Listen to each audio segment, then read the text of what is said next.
Thank you, Shinge Roshi, and all people here. Uh,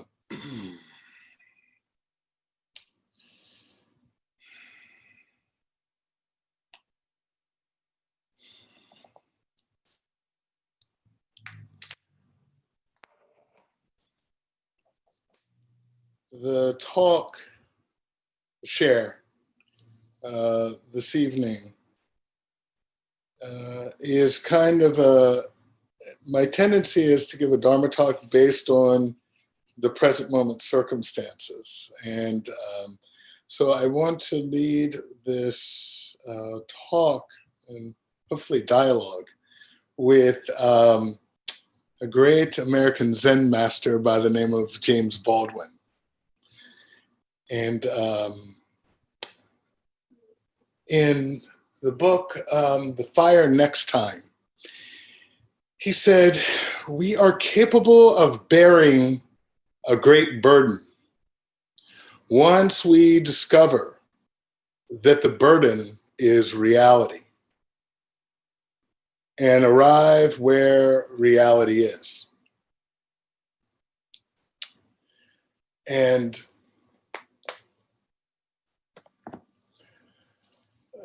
the reality is,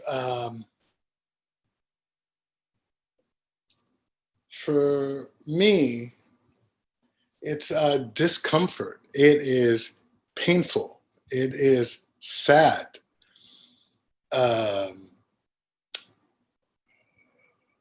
Wisconsin, continuation of a very long narrative.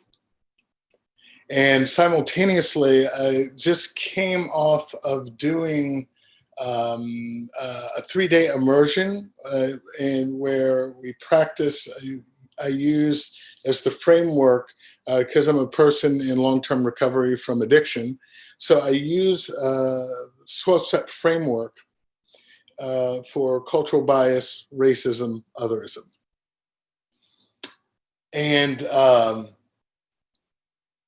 And before all this happened, there was a gentleman there. And most of the people, most of the participants were white, except for one other person. And so what the gentleman said was, that I found striking, is he said, you know, I'm such an ally, but I can never know what it is like to be a victim of racism.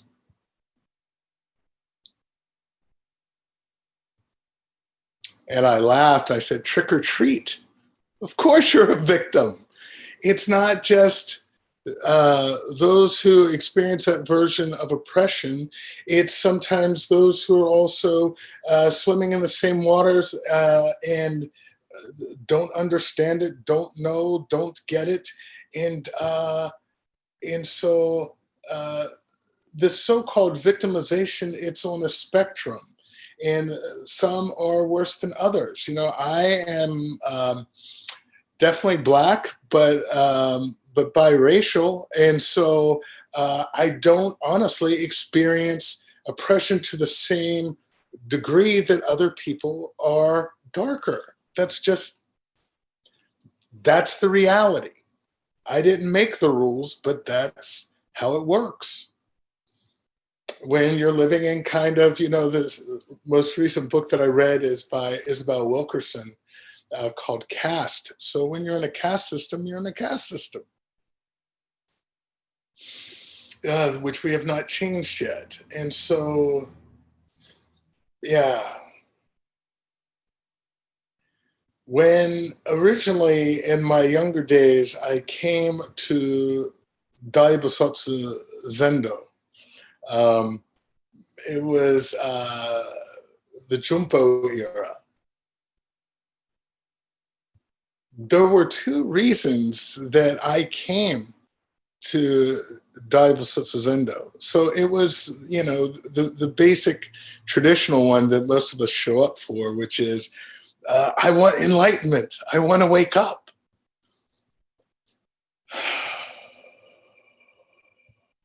And the other side was of that was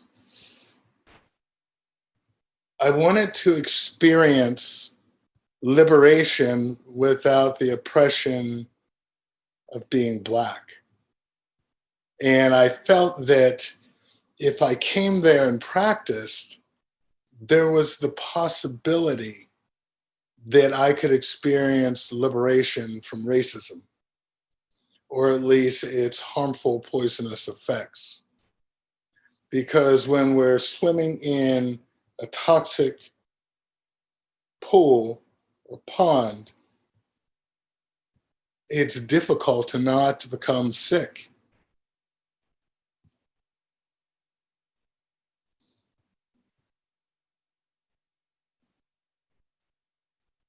And there was an inkling of that once, more than once, but one specifically that comes to mind in the moment was a long time ago in a galaxy far, far away. Ada Roshi was giving a teisho, and he was talking about doing takuhatsu in Japan. And at this one place that he was at, it was a construction site of some sort. And there was a man there who was obviously intoxicated. And so, but despite the person's intoxication and state of being, what happened is that the man put a coin between his toes and gave it to Eroshi, who was Unsui monk at that time, and was deposited in, I guess, the bag. And he said, when he did that, he said, that guy was a devil. And, but he did the requisite chants and blessings that you're supposed to. And then Eroshi said that, because he had the hat, the brim hat on. And so he couldn't see the person, but he was just chanting, and he was angry. And he said that when he started to lift up, he said he doesn't know precisely what happened, but instead of seeing an enemy, he saw a bodhisattva. And when he said that, I knew that precise experience. Someone calling me high yellow or being indifferent or using the normal, you don't sound Black, you talk white, or you're so articulate, or what's a Black person doing in a Japanese monastery? This is an awfully white space,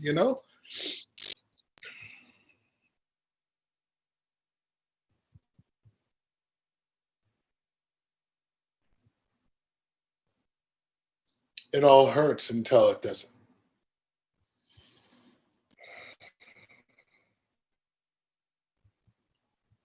I wanted that kind of liberation.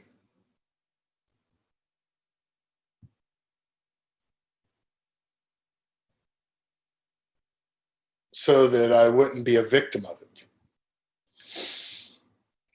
So that I could stand as a human being. And one of my good friends, she's one of the co-authors of the book Radical Dharma.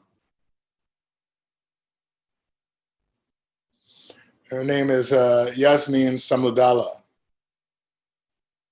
And she recently wrote a paper. She's a professor at Vassar College. But she had written a paper, and one of the lines that really kind of struck me, and what she wrote is, she said, in America, we live in the imagination of freedom. It's an imaginary thing.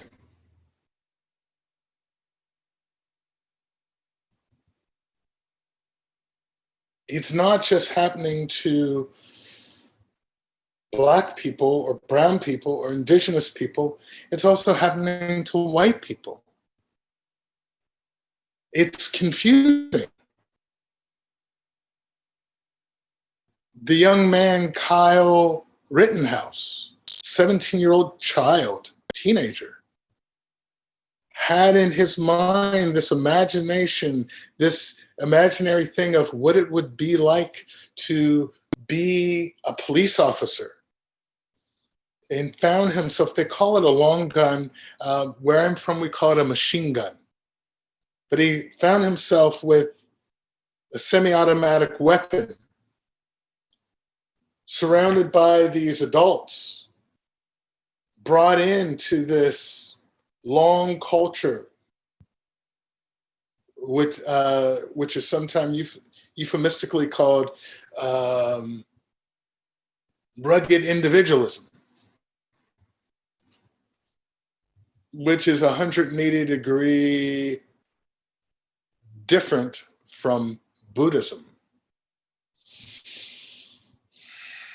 Because it's about all of us in Buddhism. I mean, that's what the Mahayana is. I'm not free unless you're free.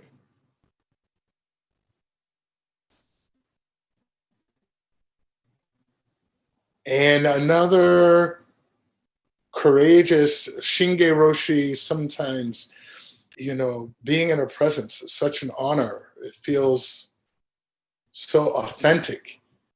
And especially when she says the words, begins with bodhisattvas.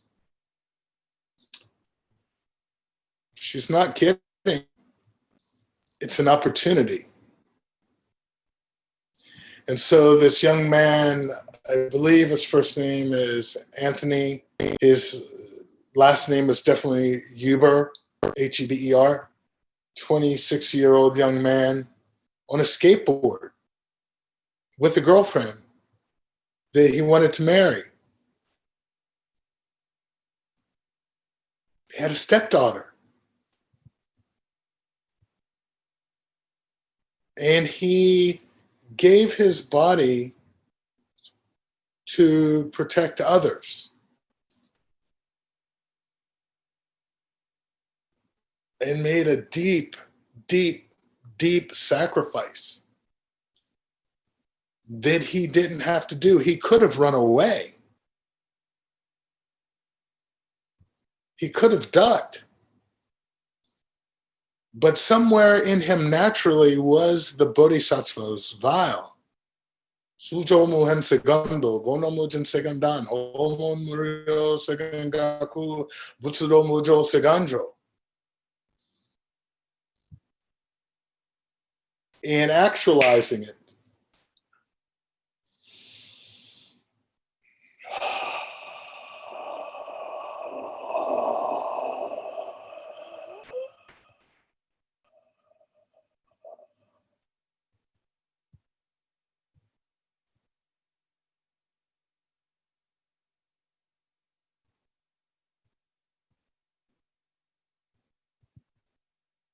Very definitely a victim of circumstance. I was crying this morning as I was chanting the Daisagaki for him.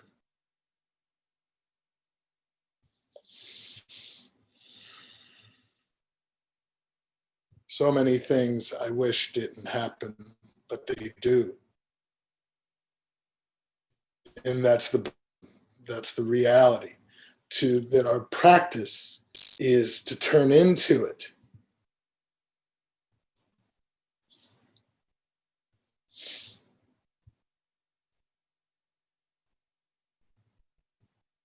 With kindness, compassion, selflessness, dignity and grace, friendliness, generosity, reverence, and all. When there was the massacre at the Tree of Life Synagogue, where the Jewish persons were massacred by another terrorist radical here in the United States. I was born in Pittsburgh, so it was not very far from where I was actually born. It was Squirrel Hills. My uncle lived there. I was in Squirrel Hills many times. Very beautiful there. But I was actually in the process of doing another immersion retreat. And I took our verse of purification, you know, when we do the long service, and I rewrote it for them. And I shared it with the participants where I was doing this particular immersion. And it goes like this: purification, all the cultural bias, racism, and otherism ever conditioned within and projected towards me since of old, whether consciously or unconsciously, on account of beginningless fear, conditioning, or misunderstanding. I am now willing to turn towards them, address them, and purify them all.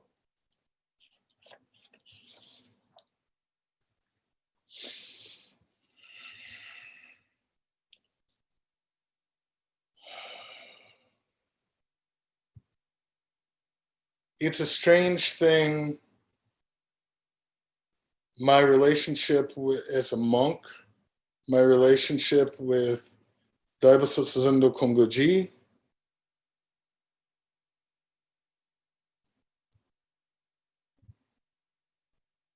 I honestly feel so cared for among members of the Sangha with Shinge Roshi. You know, Andy, who in his own special way has befriended me, we have some very nice commonalities that mean everything to me. And today I was talking to someone. When I was, I spent 5.5 years at Daibaizan Choboji in Seattle, Washington. While I was living there, and that's where I was ordained, in this Rinzai tradition, it didn't occur to me at the moment, but only later, that I am the only ordained Rinzai Zen Buddhist monk or nun that I've ever met. I've met some in the Soto lineage, like Zenju, Earthling, Manuel.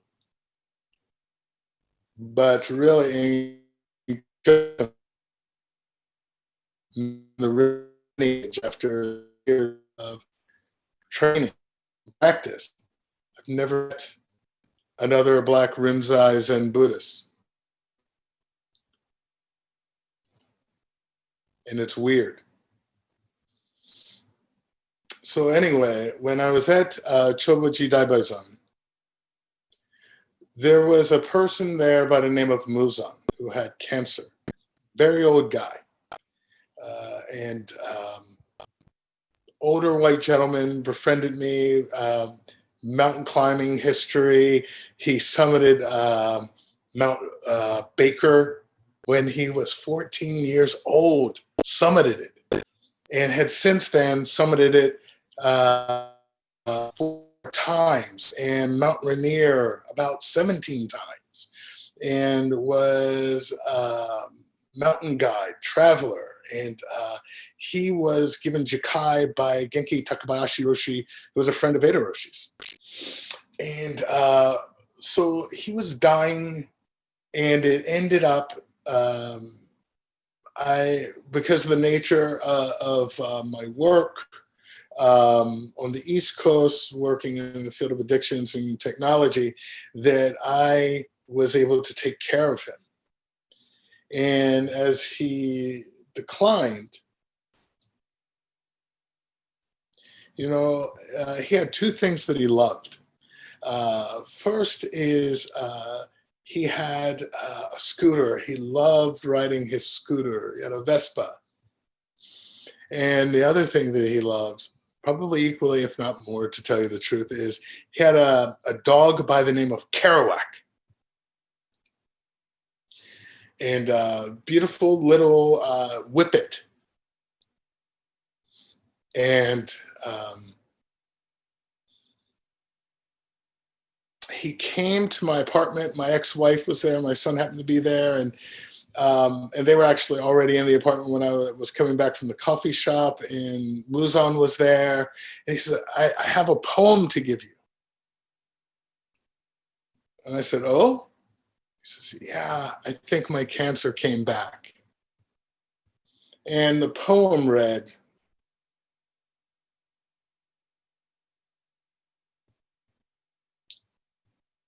"The mountain has no top. And though I have reached its peak, I still continue to climb."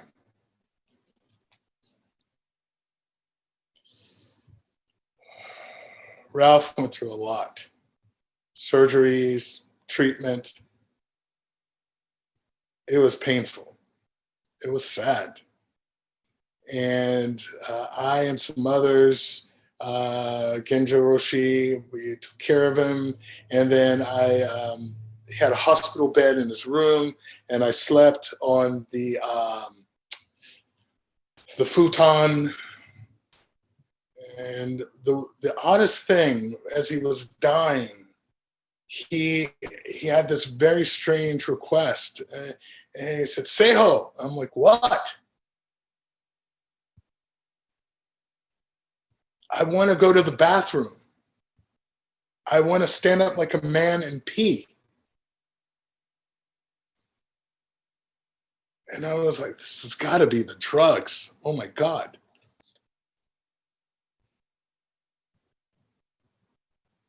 And Ralph could be a little rough on people. And so maybe that's one of the reasons why he took a shine to me, because it never fazed me, when he was gruff. It didn't personalize it. It was just funny. And so at any rate, he couldn't make it to the bathroom, but I got him standing up. And I was holding this container so that he could pee, and we were forehead to forehead, and sweat was just pouring off his body. And after it was done and he laid back in the bed, he had actually two words: "Thank you."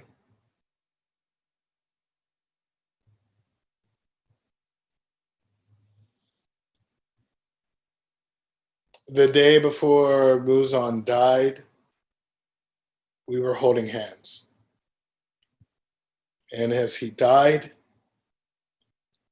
his breathing, it sounded like a boiler that was gone bad, or a locomotive engine that was just starting to try and get running. But before he transitioned, he wrote on a piece of paper, he willed Kerouac to my son, who was 13 years old. And Bear came to see him.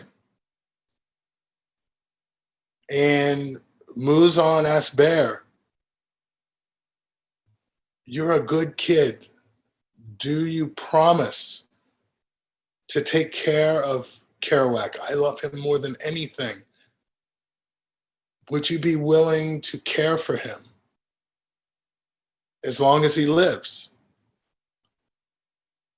Bear was crying.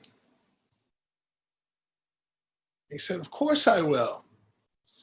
And as Muzan was sick, Bear would bring Kerouac to the hospital, and they look at each other through a window.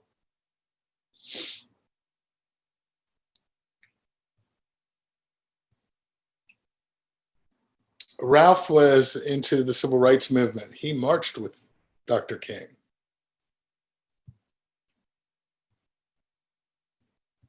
Being with him was like being at Daibasotsu.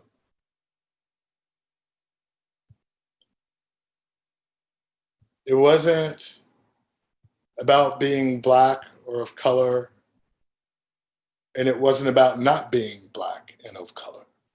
It was something else.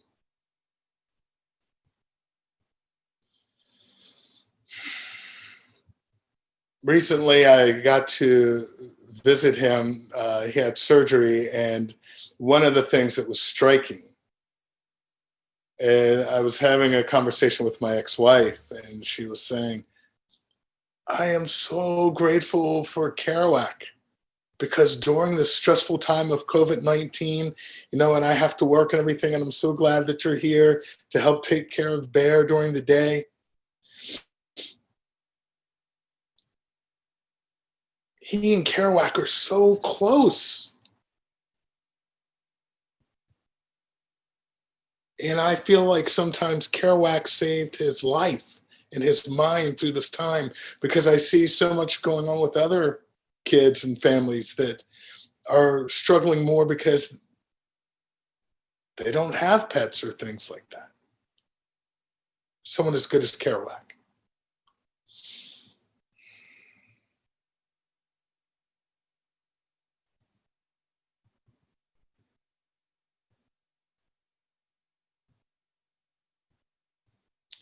No distance, no space, no gap, no time.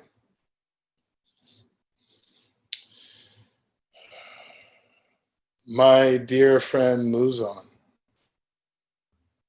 he's still climbing.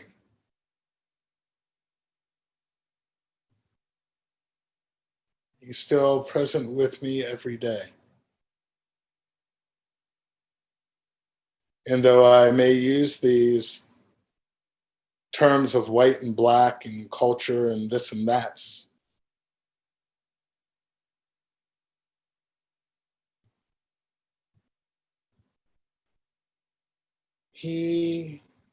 we are more than just human beings. That's not a philosophy or a theory.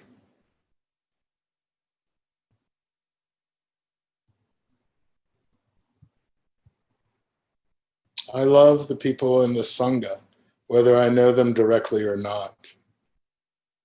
I appreciate Shinge Roshi every day because this practice with my teacher is not a battle. It's like walking side by side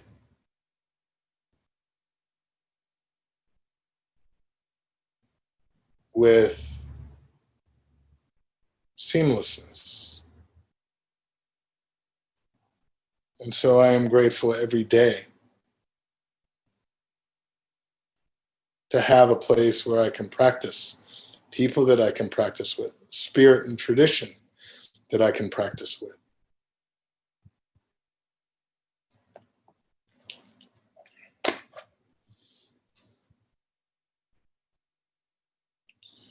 We are capable of bearing a great burden once we discover that the burden is reality and arrive where the reality is.